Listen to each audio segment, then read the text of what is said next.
distinguished members, ACC past presidents, Board of Trustees, Board of Governors, new fellows of the college, new associates of the college, guests, families, and friends. 1 year ago, when I took the stage at the Convocation in Chicago, I predicted that it would be an exciting year for the college. And it has been indeed an amazing year. I'm proud of the ACC's efforts to promote patient-centered care. I'm proud that we have, for the first time, a public member of the ACC Board of Trustees. I'm proud of our increasing global outreach and of the new resources we have developed to promote patient engagement and to make life easier for the healthcare team. In fact, those of you who know me well know that I love technology. I suspect most of us in this room also do.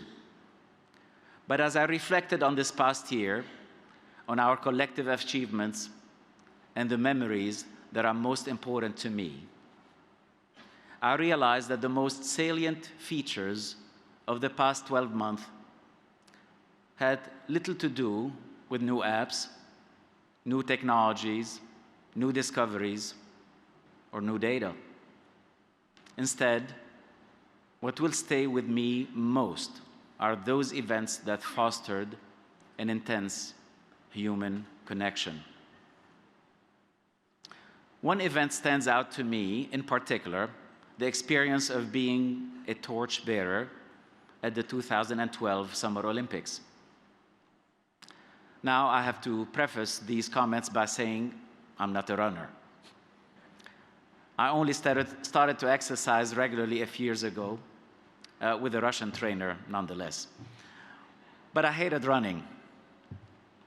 An invitation to carry the Olympic torch can have a profound impact on one's preferences, however. So I started preparing. I started enjoying the idea of running with the torch. I figured I could handle 400 yards carrying a 3-pound weight overhead. The torch itself was symbolic at multiple levels. It was made of 8,000 tiny rings, representing each of the 8,000 runners that would carry it to its ultimate destination. But it was the people that stand out in my memory. Most of the torchbearers were champions of health in some way,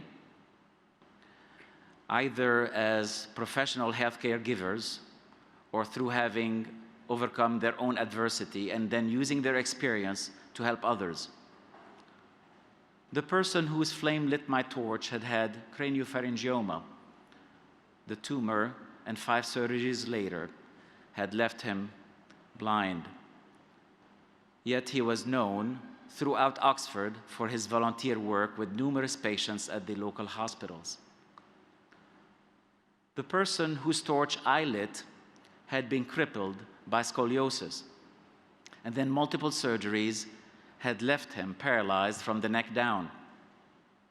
Yet after persistent physical therapy, he was able to walk again, and here he was carrying the Olympic torch. Another torchbearer was a diver who had been in a coma for a month. Gradually, he woke up, and now back to normal. All the people I met had amazing life stories. I felt humbled and grateful to be among them. Then there was the run itself. Each torchbearer is flanked on each side by 2 official runners from the Olympics who are there to make sure nothing goes wrong. There's also a van that follows you. I thought just in case you collapse or need to be carted away, they could have made that van a little less obvious. Initially, I thought I would just walk, take it slow, savor the experience. Actually, that's what I told my wife. But when I got to my post, the official runner asked if I had any disabilities. And when I said no, he said, let's run. So we ran. And for the next several minutes, I was hardly aware of my legs or even of running. The overwhelming sensation was of the crowds cheering along the sides of the street. Their excitement, their exultation, their eagerness to cheer us on, these overpowered every other thought or feeling I had. You just wanted to give back to them, to acknowledge the power of the moment, to let them share in the joy of it all. Those 400 yards went by in a flash. All the preparation I had done was important, and I'm happy to say I wasn't even out of breath at the end. Believe it or not, one of the news announcers commented on that, and I was proud. But the preparation was just a means to an end. It allowed me to fully experience the main event and concentrate on the human connection it was meant to foster. This is very much like the practice of medicine. All the preparation, all the checks and balances in place to help us avoid disaster, but the real point of it all is to be sufficiently masterful that we can concentrate on the human connections we make with our patients and our colleagues. New fellows and associates of the college, you are the torchbearers for cardiac health. As we meet year after year at this convention, you are the ones starting this journey, and you will pass it along to subsequent generations. I can feel your excitement tonight, but remember that just like the Olympic torch, what we give to one another is symbolic, and it is a means to an end. What we all want is human connection. Some of our patients come to us in greater need of warmth and hope than any medicine or procedure we will ever be able to offer. The same is true for us healthcare providers who are increasingly stretched thin. We too are in need of human connection with one another. This meeting, to be sure, has been focused on disseminating information, the most exciting findings, the most promising directions and research. But the reason we come together to meet face to face is because there is no substitute for human connection. Technology is wonderful, and it makes access to information unbelievably quick and easy. But as much as better information can help our patients and help us improve our practices, mere information is not sufficient to produce change. It is relatively easy to know what one ought to do. It is far more difficult to do as we ought to do. For that, we need motivation and support, time for reflection and understanding. Too seldom do we talk about this gap between information and wisdom. I think it is because the solution is not amenable to posting on a website or measuring on a test. Yet it is often what we seek. We talk about patient-centered care, and I believe it's important. I'd like to talk about human-centered medicine in general. Medicine that takes into account our human needs, whether as patients or providers, for communication, presence, warmth, respect, and appreciation. The very qualities that are most threatened by our increasing lack of time and bureaucratic burdens.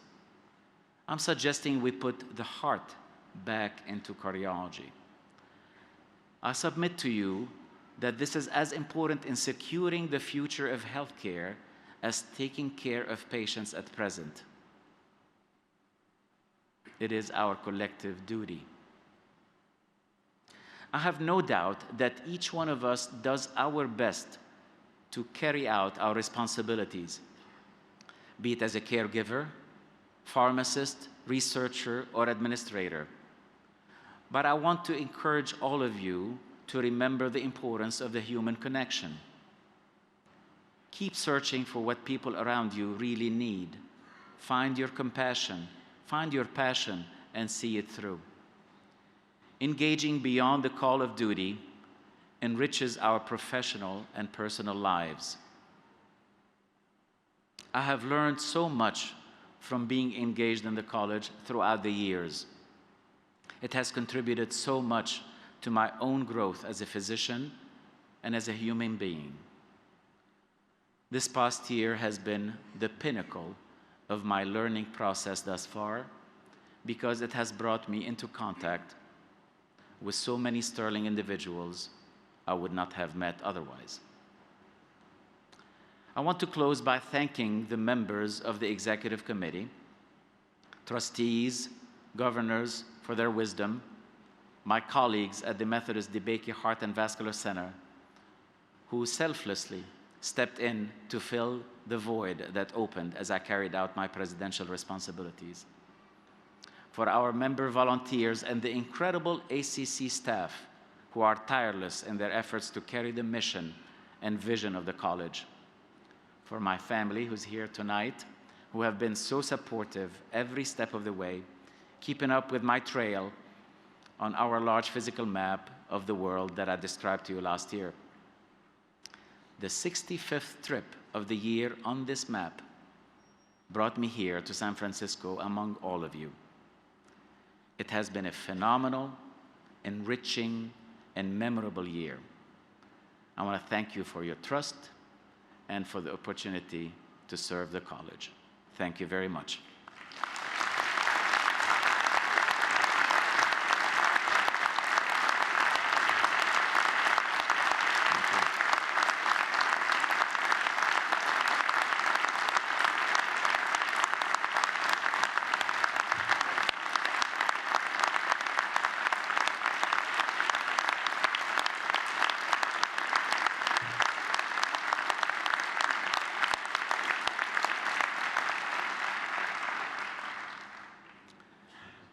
My last duty as president is to pass on the torch, actually the presidential chain.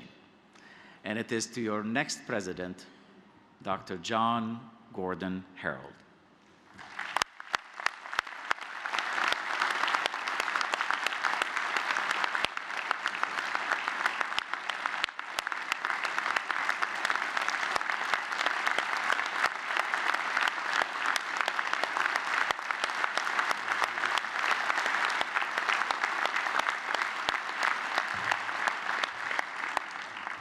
Bill, before you sit down, please stay at the lectern for a minute longer. As newly elected president of the college, it is my pleasant duty to present to you the past president's flag, signifying your many contributions to the college. It reads, "The American College of Cardiology expresses great appreciation to William A. Zoghbi, MD, FACC, in recognition of his remarkable leadership as president of the college, 2012-2013, San Francisco, California, March 11th, 2013.